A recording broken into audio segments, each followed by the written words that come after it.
ജലോത്സവം. ജാതി മത വർണ്ണ വർഗ വ്യത്യാസം കൂടാതെ എല്ലാവരും ഒരുമിച്ച് നിൽക്കുന്ന ഈ ജലോത്സവം തീർച്ചയായും നമ്മുടെ നാടിന്റെ മതേതരത്വവും മതസൗഹാർദ്ദവും മതമൈത്രിയും ഊട്ടിയുറപ്പിക്കുന്ന കുട്ടനാട് ജനതയുടെ ഐക്യത്തിന്റെ, കുട്ടനാട് ജനതയുടെ സ്നേഹത്തിന്റെ, ആവേശത്തിന്റെ ഒരു ഒത്തുചേരലാണ് പൂരം വള്ളംകളി എന്ന് നമുക്ക് എല്ലാവർക്കും അറിയാം. അതുകൊണ്ട് തന്നെ ഈ വള്ളംകളി ആസ്വദിക്കാൻ എത്തിച്ചേർന്നിരിക്കുന്ന എല്ലാവരെയും ഞാൻ അഭിവാദ്യം ചെയ്യുന്നു.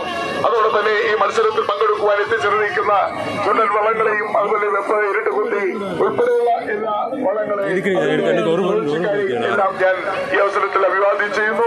ഇതിന് നേതൃത്വം പങ്കുവയ്ക്കുന്ന ജില്ലാ കളക്ടറും ബന്ധപ്പെട്ട സർക്കാർ, നമ്മുടെ സബ് കളക്ടർ ഉൾപ്പെടെ എല്ലാവരെയും ഞാൻ ഈ അവസരത്തിൽ തഹസിൽ ഉൾപ്പെടെ അഭിവാദ്യം ചെയ്യുകയാണ്. അതോടൊപ്പം തന്നെ ഈ വള്ളംകളി വിജയകരമായി നടത്തുന്നതിന് വേണ്ടി പരിശ്രമിച്ച ജനപ്രതിനിധികളുണ്ട്, ജനനേതാക്കളുണ്ട്. എല്ലാവരും ഒറ്റക്കെട്ടായി ഒരുമിച്ച് പ്രവർത്തിച്ചതിന്റെ അടിസ്ഥാനത്തിലാണ് പൂരം വള്ളംകളി ഇന്ന് നമുക്ക് വിജയകരമായി നടത്താൻ കഴിഞ്ഞത്.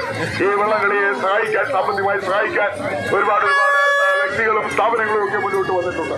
അതിലെടുത്തു പറയുന്നത് IREL, ഇന്ത്യ ഗവൺമെന്റിന്റെ പൊതുമേഖലാ സ്ഥാപനമായ ചവറയിലെ IREL കമ്പനി ഈ വള്ളംകളിയെ കാര്യമായി പ്രോത്സാഹിപ്പിക്കുകയുണ്ടായി. കാര്യമായ സ്പോൺസർഷിപ്പ് അവർ നൽകുകയുണ്ടായി. ഇനിയും കുറെ സ്പോൺസർഷിപ്പ് നമുക്ക് വാഗ്ദാനം ചെയ്തിട്ടുണ്ട്. അതെല്ലാം തന്നെ നമ്മൾ കളക്ട് ചെയ്യുമ്പോൾ ആ സ്പോൺസർഷിപ്പുകൾ കൂടി എത്തുമ്പോൾ നമുക്ക് യാതൊരു ബുദ്ധിമുട്ടും കൂടാതെ ഈ വള്ളംകളി അവസാനിപ്പിക്കാൻ കഴിയും. നമ്മുടെ ഈ വള്ളംകളിയുടെ ആലോചന യോഗത്തിൽ ശ്രീ KK ഷാജി പറഞ്ഞു, MP ഒരു കാര്യമായ ഒരു സ്പോൺസർഷിപ്പ്